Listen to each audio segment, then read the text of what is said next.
Hello MotoGP enthusiasts. Welcome back to ZNGP Today. Marc Márquez arrives at the Brazilian Grand Prix with something he didn't have just weeks ago: momentum in his recovery. Still rebuilding from the shoulder injury that ended his 2025 season, the reigning champion has now reached a milestone he once considered impossible. And it could be a turning point. After a frustrating yet competitive opening round in Thailand, Marquez heads to Goiânia not just to reset results, but to test a body that is finally responding. MotoGP's return to Brazil has already delivered drama, before a wheel has even turned. Heavy rain earlier in the week left parts of the Ayrton Senna Circuit submerged, forcing a major cleanup operation ahead of the Grand Prix. While the surface has since dried, Pecco Bagnaia arrives cautious. The Ducati rider likes the layout and the new asphalt, but admits that further rain could quickly turn conditions critical. Again, especially in key sections of the track. MotoGP's return to Brazil gives everyone a reset, but for Toprak it may be something more, a genuine chance to level the playing field. After a tough Thailand opener, the rookie arrives at Goiânia with the same lack of reference data as the rest of the grid, and that unfamiliarity could be an advantage. Pramac boss Gino Borsa sees a unique opportunity in a weekend where the teams must build everything from scratch, while Toprak says the chance to learn from zero could help him take another step forward on the Yamaha. Brazil's long-awaited MotoGP return is bringing fresh unknowns to the grid, but the tire allocation may have tilted the balance a little closer to Ducati than many expected. Michelin has chosen a rear tire package for Goiânia that leans more toward Austria than Thailand or Mandalika, with two of the three rear options using a reinforced casing similar to the one seen at the Red Bull Ring. That matters because Ducati has historically been strongest on that kind of construction, and because the brand's struggles in Thailand last time out may not translate directly to Brazil. Don't forget to click subscribe button and the bell icon for MotoGP news update.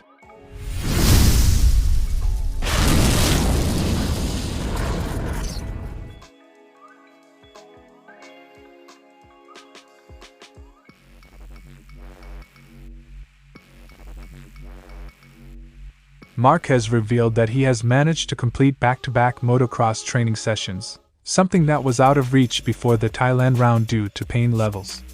It's a clear sign that his shoulder is gaining strength and stability. It's the first time that I was able to do 2 days in a row of motocross. Before Thailand, that was impossible because the pain was too much.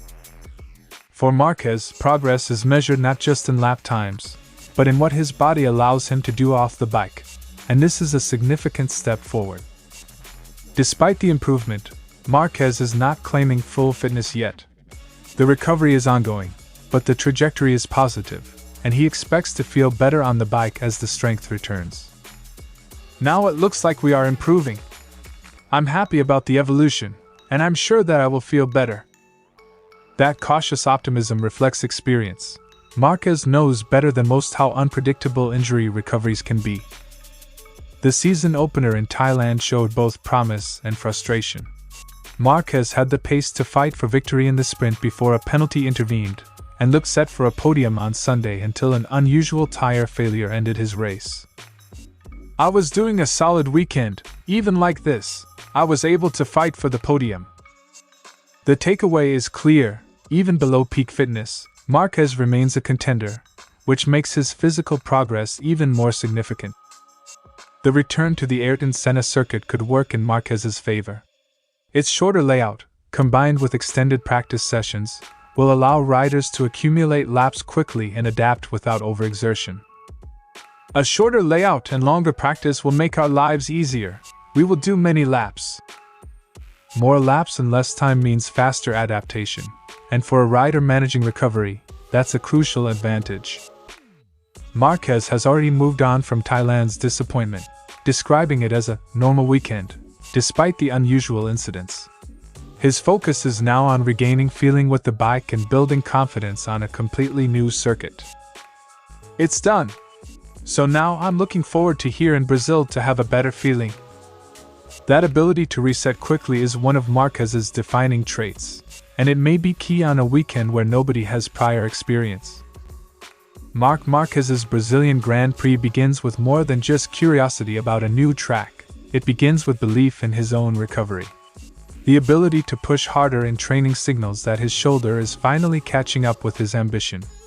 If that progress translates to the bike, Bagnaia could mark the moment where Márquez shifts from managing injury to chasing results again. Pecco Bagnaia wary of, pretty critical, Brazil MotoGP track flooding. Images of the Goiânia circuit underwater sparked immediate concern across the paddock. Although drainage systems worked quickly, the aftermath left dirt and debris on the racing line, something teams must now factor into early sessions. Let's hope it doesn't rain anymore, because if it does, the conditions would be a bit difficult. There was a pretty critical situation. On a brand new MotoGP venue, even small uncertainties are magnified, and weather could become the biggest variable of all. Despite the concerns, Bagnaia is impressed by the layout itself. The circuit features a mix of fast and slow corners, many of them linked together, demanding precision and rhythm. However, certain areas, especially near the final corners, appear prone to water accumulation. The layout is technical, fast, and tight. I like it, but especially before the last two corners, it tends to flood. That combination, technical flow with potential wet patches, could catch riders out, particularly during changing conditions. One of the biggest positives is the resurfaced track. Bagnaia described it as a billiard table, smooth and consistent, but one that grip levels remain an unknown due to lingering dirt and lack of track evolution. The asphalt is definitely like a billiard table. It's perfect. It's a little dirty, but I think the grip will be quite good. Smooth asphalt usually means speed, but until rubber is laid down, predicting grip is guesswork, especially after flooding. Ducati's weekend is further complicated by tire concerns. Michelin's allocation includes the same stiffer rear carcass that caused Bagnaia problems in Thailand, alongside two Austria-style options that have historically suited Ducati better. Ducati worked hard to understand what happened with the rear tire wear. Maybe we won't have that problem again. The mix of tire options gives Ducati hope, but also adds another layer of decision-making on a track no one fully understands yet. With no prior MotoGP data at Goiânia, Bagnaia emphasized the importance of track time.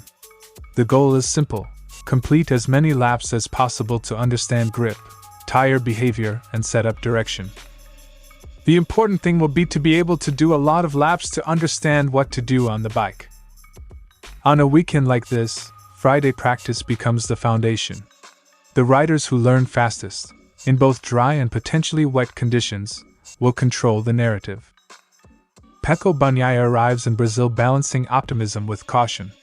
The circuit layout excites him, the asphalt impresses him, but the memory of flooding lingers. Add entire uncertainties and a complete lack of reference data, and the Brazilian Grand Prix becomes one of the most unpredictable rounds of the season. If the weather holds, it's a technical challenge. If the rain returns, it could become survival. With no recent MotoGP history at Goiânia, nobody arrives with a true track advantage. Borsoi believes that could make the weekend more competitive, especially for a Yamaha project still trying to close the gap to the front. This is a circuit that none of the manufacturers have recent experience with, so in many ways we are all starting from the same baseline. Gino Borsoi, quote, Razgatlioglu and Jack Miller both struggled in the Thai season opener, finishing outside the points in both races. Yamaha's lead M1 was well off the pace there, but Toprak's later race rhythm gave signs that progress was possible once he stopped forcing a superbike-style approach. The early results were not flattering, but the underlying trend matters more. The rookie is beginning to adapt to MotoGP's demands. For a rider still gaining experience in the class, a brand new circuit removes the burden of prior MotoGP knowledge. Razgatlioglu knows that the others are in the same boat, and that makes this weekend unusually valuable for him. I'm really looking forward to this weekend because it's a completely new track, and for the first time this season everyone has to learn it from zero. That's something positive for me. because in the previous races I was also dealing with circuits I didn't know in MotoGP. Toprak Razgatlioglu quote. That line captures the whole mindset. Not chasing miracles, just removing one of the biggest handicaps he has faced so far.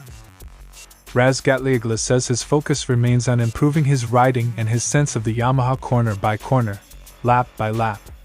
He wants to keep learning, stay composed and make steady progress with the team rather than force immediate results. My focus is on improving my riding and feeling with the bike, corner by corner, lap by lap. Every time I go out I understand a bit more. That's the mindset of a rider adapting to a new world championship: patience, repetition and small gains. Jack Miller also views Goiânia as a useful reset after a difficult Thailand, where chronic wheel spin made life hard. He knows that track learning, setup direction and tire management will all be critical across the weekend. It's a new circuit for everyone, which makes it interesting because it gives us all a bit of a reset. The key will be to take it step by step, focus on the setup and keep building our understanding of the bike. Jack Miller quote. With Michelin bringing an expanded allocation and Friday practice extended, the riders who solve tire behavior first may gain a major edge. Brazil is not just another race for Toprak Razgatlioglu. It is the kind of weekend that can accelerate learning. For a rookie still finding his MotoGP rhythm, starting from zero is unusually helpful. Pramac sees opportunity, Yamaha sees a chance to build, and Toprak sees a clean sheet. If he can turn unfamiliarity into progress, Goiânia could become one of the most important steps in his debut season.